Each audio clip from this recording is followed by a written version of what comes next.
Its much-vaunted caliphate has gone crushed by the might of Russian, Syrian and U.S. warplanes, Iran-backed militias, Kurdish forces and armies launched by Damascus and Baghdad.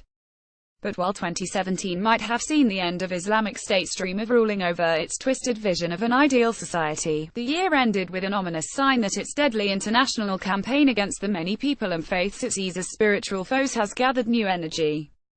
Last Thursday, dozens of civilians in Kabul were killed in a suicide attack that targeted a Shia cultural center in the Afghan capital. The assault was the latest in persistent attacks by an affiliate of ISIS, which has proved to be resilient despite a relentless campaign against it in recent months. According to the ISIS-linked AMAQ news outlet, 3 blasts were detonated at the compound, which also houses a news agency. A bomber then blew himself up among crowds in the Tebyan Cultural Center. At least 41 people were killed and 90 others were injured. The attack comes despite an intensifying campaign by the US and Afghanistan to uproot the twin threats emanating from ISIS and the Taliban, especially since Donald Trump took office in January. Striking inside the Afghan capital, despite the surge in security and military measures, has also raised fears about the enduring ability of the group as the caliphate it once established in Iraq and Syria has collapsed. In April, the US even dropped the mother of all bombs on an ISIS base in Afghanistan, an indication of the ferocious campaign against it. But this relentless campaign failed to root it out.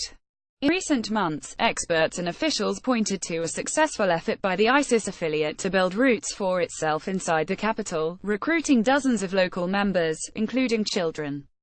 In Afghanistan, ISIS has done so much with so little.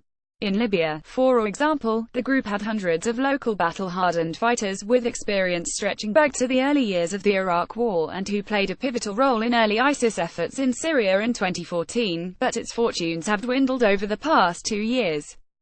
Its territorial demise might exacerbate other insurgencies, if militants fill up the ranks of affiliates in other countries. The Afghanistan affiliate, in contrast, has competition from resurgent Taliban militants who have deeper links to the country, but it has managed to deepen its presence.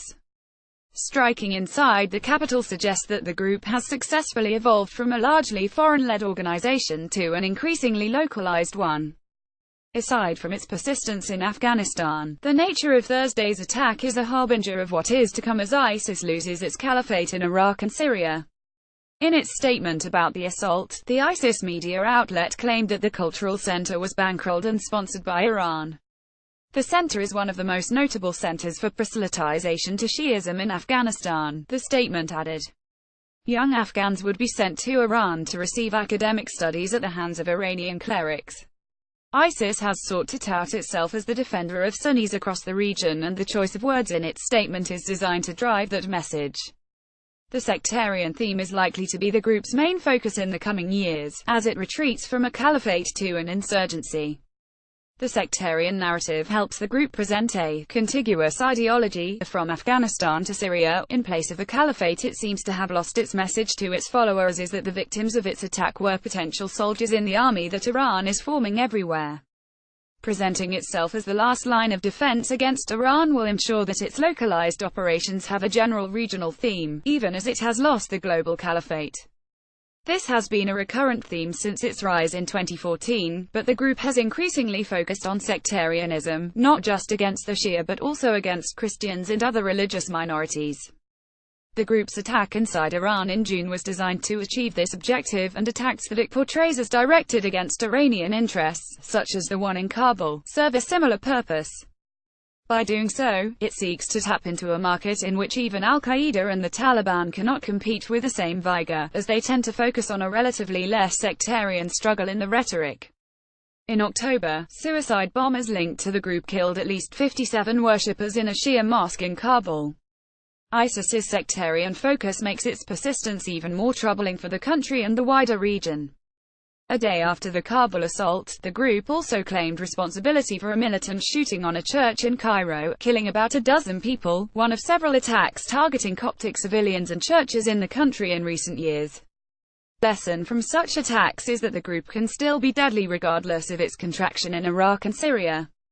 Indeed, its territorial demise might even exacerbate insurgencies elsewhere, if militants safely flee the battlefields to fill up the ranks of affiliates in other countries. Reports of militants escaping the collapsing caliphate have emerged recently.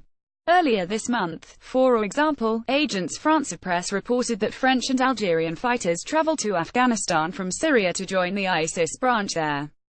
Similar trends were reported in Egypt and Libya.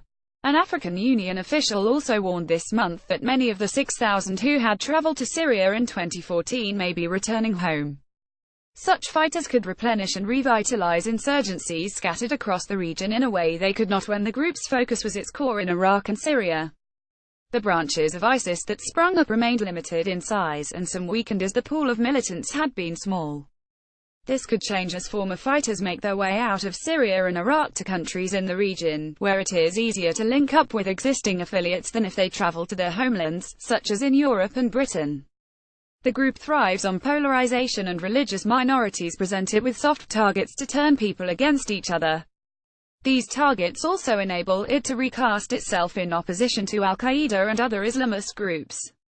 In addition to political stagnation and persistent conflicts, sectarianism will continue to provide the group with growth opportunities in a region beset with ever-deepening divisions and amid the increasing role of Iran in the Middle East. Egyptians gather at the funeral of the victims of a gun attack at a Coptic church in Cairo. Photographs Amr Abdullah up Getty Images. The group hopes the narrative will maintain its appeal among those who see Iran as the usurper of their lands and the domineering sectarian power in the region.